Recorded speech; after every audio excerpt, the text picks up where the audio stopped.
Hello, welcome back. And today I am doing a review for the movie Fools Rush In. Why am I doing this review?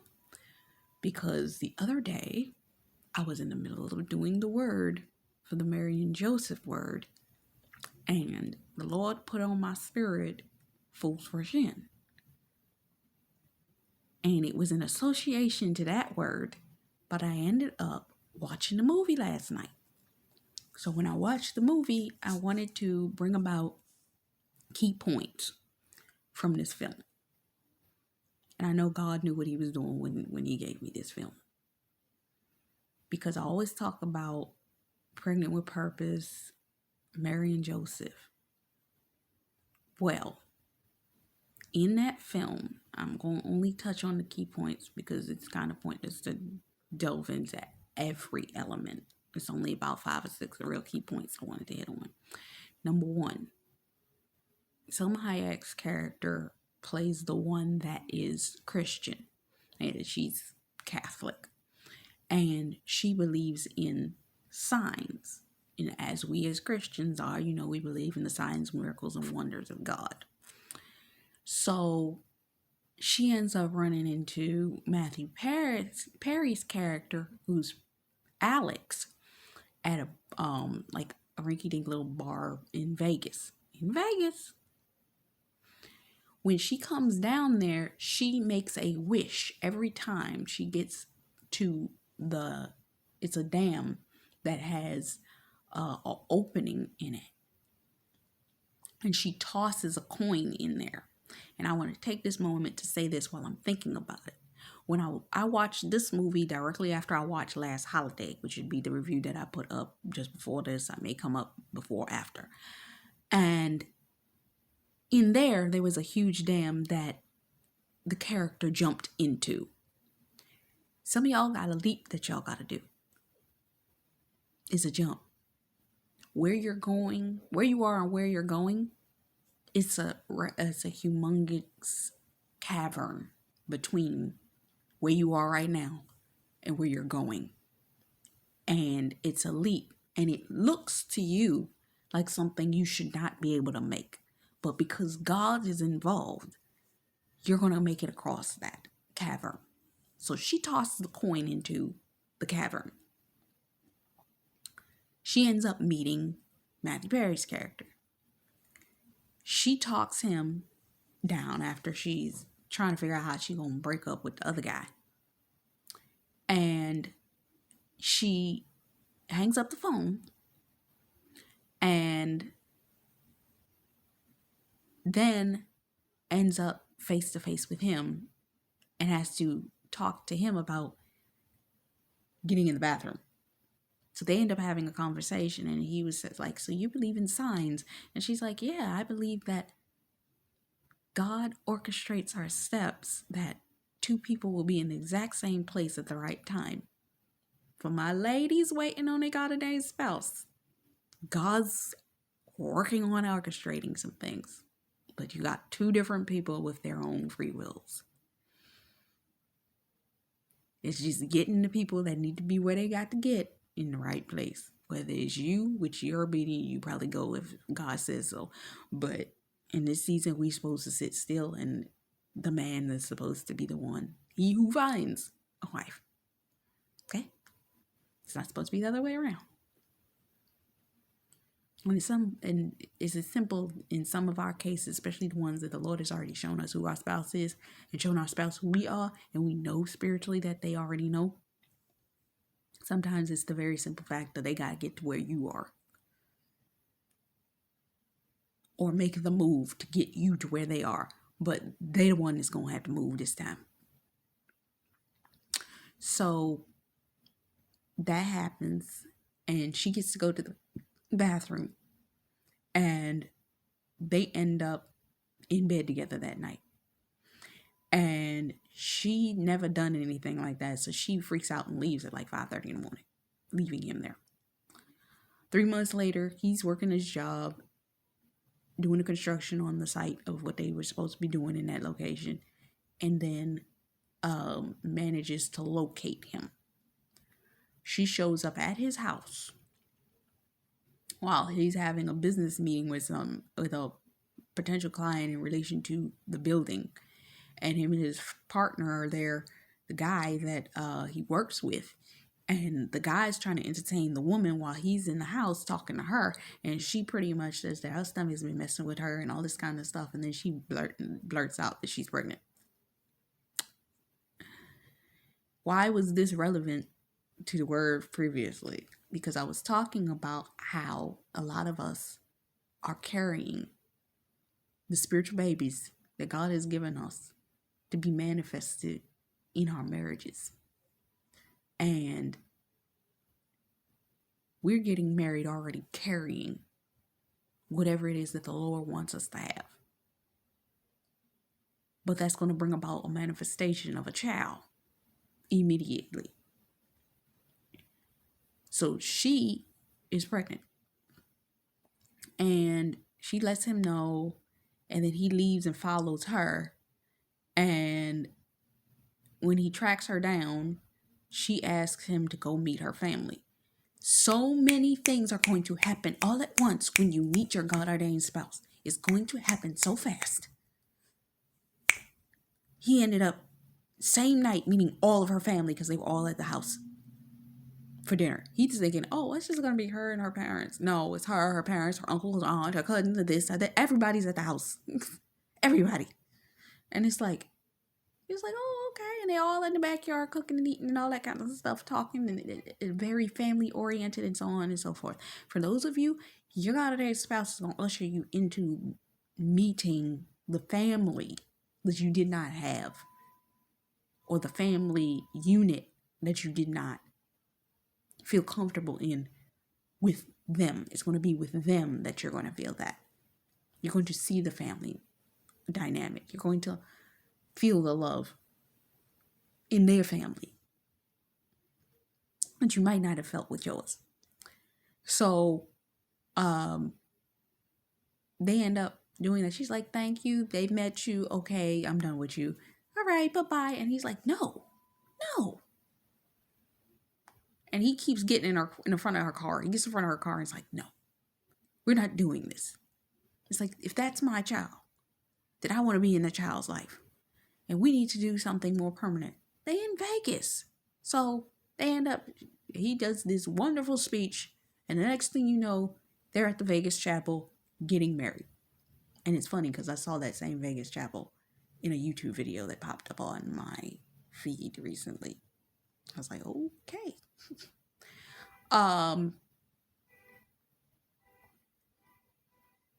So what ends up happening is they get married. Then he books them into a hotel suite and they spend the night at the casino at the hotel suite. And he does remember how much fun they had that night. And they have a wonderful night after they got married. And then they got to go back to their lives. So he's just coming back to work. And his friend is like, you left me high and dry in the middle of a deal. Where did you go? I know she was fine, but what did you do? And he said, I had something I had to take care of. But then she calls the secretary, and the secretary comes running outside like, hey, Alex, your wife's on the phone. And his friend's like, wait, you married her? He's like, yeah. He's like, tell me you're kidding. You didn't do that. He's like, and holds up his hand and he's got the ring on. And he's like, oh my God, what is wrong with you? If you go back to my word, you may need to go back and watch this one before you fully understand the one that this word right here. Go back and watch Shotgun Wedding. The review I did for Shotgun Wedding with Jennifer Lopez. I talk about Shotgun Wedding and I also talk about Martin. I do them both in tandem. It's very easy to find because it's a picture of J-Lo and the guy running and Martin and Gina on the opposite side. Go watch that one. It's a 2-parter. Okay? And it's a breakdown of the calamity that can occur when you've made the decision to suddenly get married and trying to infuse the knowledge to your family now after it's happened. So, she was calling him, and she called back twice, urgently, but he didn't get it. Her father was on the way over there to where he worked to kill him. And he was angry. He's like, that's my daughter. How do you define my daughter like that? How you? And you could see the distress on his face. Like, how did you taking my baby girl away from me? That was my only daughter. He was just having himself a fit right there. It's like, how could you? And you need to come to that realization that some of y'all, especially if you are daddy's little girl, I haven't felt like that, but yeah, might have your parents feeling a kind of way when you jump and marry this guy all of a sudden. So a couple days later, her brothers come over and take him to go shooting out in the desert. Now, I got 2 brothers. They ain't crazy. But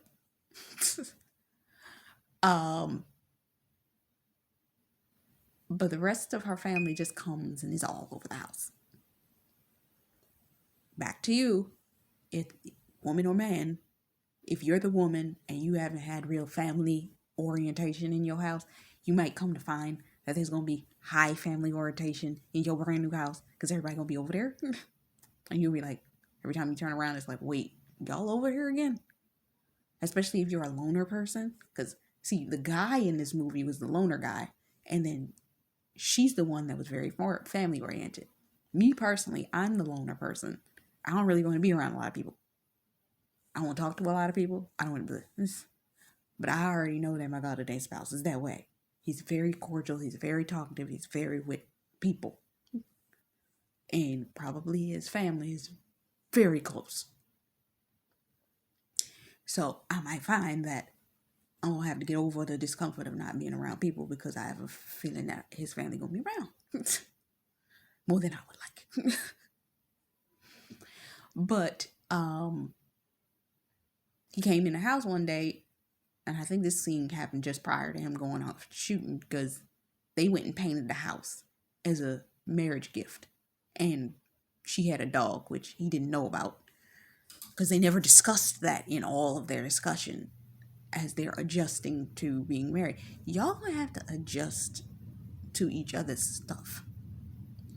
Now, some of y'all, depending on understanding certain elements of your God-ordained spouse that the Lord has shown you, God's shown you certain things that you may have to get used to, the type of lifestyle that they have, the fact of certain things, but there's going to be some intimate, personal stuff that you're going to have to get used to in being in their intimate space, whether it be they got servants in their house, whether it be that they got the way that the house is made, how you're going to, God showed me in a dream recently about some processes that are going to happen, and then confirmed it with something I was looking at in relation to my God-ordained spouse. I was like, okay. So it's going to be you're going to be going through the cleansing process of getting rid of the things that no longer serve each of you as 2 separate individuals. Okay. So he ended up going out he went out with the brothers into the desert, and he was trying to figure out, are they gonna kill me or not? Because their face stayed stonewalled and staring at him the whole time they were in the truck together. And he's like, oh Lord, are they gonna kill me? Your family might actually end up scaring your God ordained spouse, depending on what type of person they are. Your family might scare them. At the very least, make them a little bit uncomfortable, depending on the way that they react to him by themselves, or vice versa. And he comes back, ends up they shot some snakes. With that being said, I'm getting this. Snakes. You may come to find that there are snakes around you. I mean, you may end up surrounded by snakes. Because that's what happened. He was out there in the desert calling himself going to the bathroom, but when he came back and he was looking at the grounds, he's excitedly da-da-da-da, and then turns around and he's surrounded by snakes. And the brothers had to turn around and shoot all the snakes. But they told him, don't move. In some cases, you can look at it like this. Your God ordained spouse has a bunch of snakes around them, but in coming into association with you, there's a level of angelic protection that you provide, even spiritually, that the angels that you send forth around them, those angels, what it says in the word that there's an anointed of angelic hedge of protection that walks with swords of fire. These swords of fire are going to take out the snakes around him. Okay? And that was just off the dome. So, and probably vice versa, the things that have been plaguing you, certain warfare things that have been occurring around you, those snakes are going to be also taken out by his spiritual protection. So, that was something that I was getting right there. And so they just are trying to learn to adjust to one another. And then here comes his parents. He was like, oh, my parents, they're off somewhere for the summer. She's like, it's April now. She should have figured out he was lying from that point. But then the parents come by because a childhood friend of his that was interested in him, who's been chasing him, finds out that he's married because she runs into her at lunch at the same place. I said this before and I'm going to say it again. Be very cautious of any woman that comes up saying they have any association with your God ordained spouse and trying to be friendly with you. Be cautious of that, because they may be trying to find a way in or find something out about you in order to try to screw y'all up. Because she went and told his parents. And his parents come up and he hadn't told them nothing yet. And she's all happy thinking that they know when they show up at the house. And he's freaking out because they don't know. And they think that she's the maid. And then they go upstairs and he tells her, she figures out that they don't know that they're married and goes upstairs and in Spanish fusses them out. Now, he comes down and announces to his parents, Mom, Dad, this is my wife. And they freak out. Then they have to go and meet her parents. And they go on, it was some type of holiday in relation to her religion.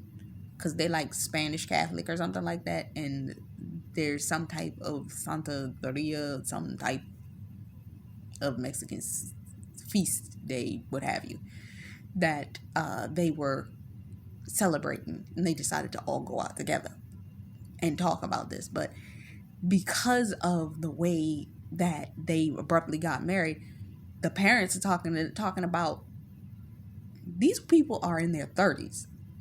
So she at least 30 years old. And he's got to be anywhere from 35 to 38, maybe 39. And their parents are sitting there talking about them like they're two imbeciles that are 18 years old that know nothing about being grown and bringing a baby into the world and being married. That's what their parents are doing in front of them. And then they make it back. His parents done got sunburned, and they were under a canopy out of the sun. So I don't know how they got sunburned like that. But that Vegas sun must have been hot, hot, hot.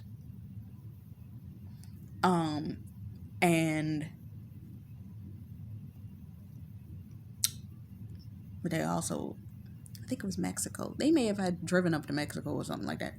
I'm not sure. But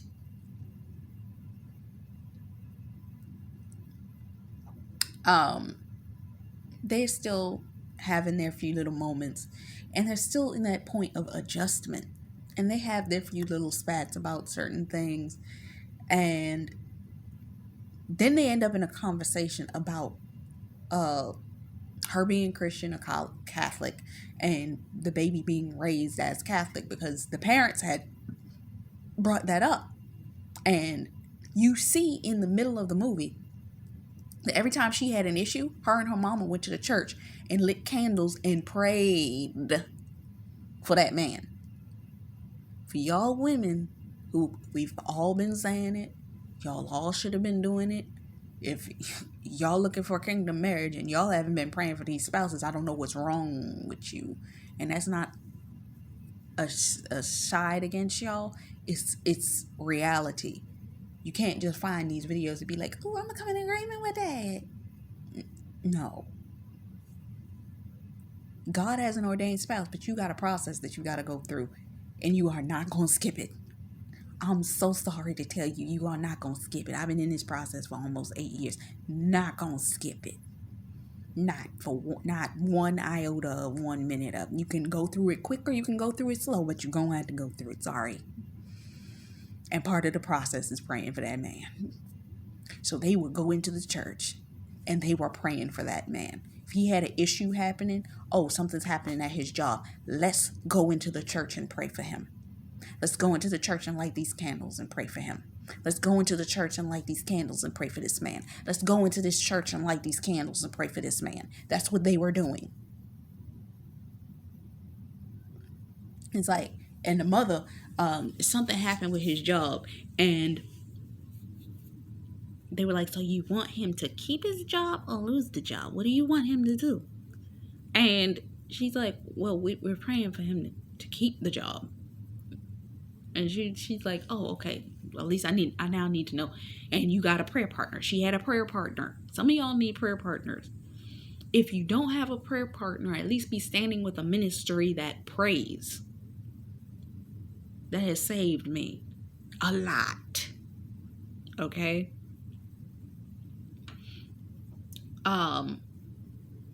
So they were praying, and the job ended up, because there was a whole bunch of stuff that had occurred on the job that they were going to shut the job down. But because of the prayers, he ends up getting the job complete in the nick of time, but ends up getting a invite from his boss in New York. It says because it was completed in the time frame that it needed to be, they wanted him to take care of the job when he got back, the original job that he was going to do when he got back from New York, or got back to New York to work on the club there in New York. And he had been banking on that. That was like the goal. All of the running around to Tokyo, to this, to that, all working on all of these projects was to get to that one job. And he was finally going to get it. But when he came back from visiting New York, he didn't tell her. Because he had already known, he had made a promise to her that they weren't going to leave until after the baby was born. That was his promise to her. And he knew he was going to have to break it because of the fact that the club was going to open. They wanted him back in New York in the middle of July. And the baby wasn't due till October. And that night at the club, she came to the club opening, was giving him all props, and it was an amazing experience. And he was standing there, he's like, I love you, and da-da-da-da. And she goes into the bathroom because she's having cramps. and she gets herself together. Then she comes out, and then his boss spills the beans about the fact that, oh, I can't wait to see you because then y'all gonna be in New York next week. And she's like, excuse me? And she turns and looks at him, and then they leave out and end up in a huge argument in the parking lot about the fact that, wait, you didn't tell me that we were leaving. You already promised me that we weren't leaving till October. And he's like, I am so sorry. But then they end up into a huge spat, and she's like, I told you I did not need you in relation to this baby.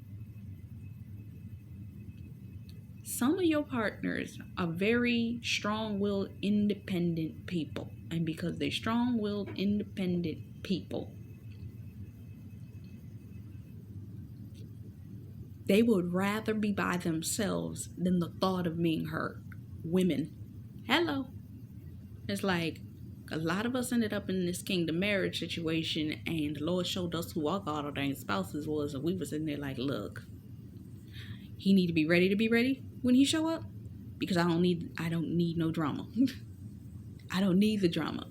The second we see sign of drama, all right, I'm out, I'm good. So she ended up in the hospital overnight.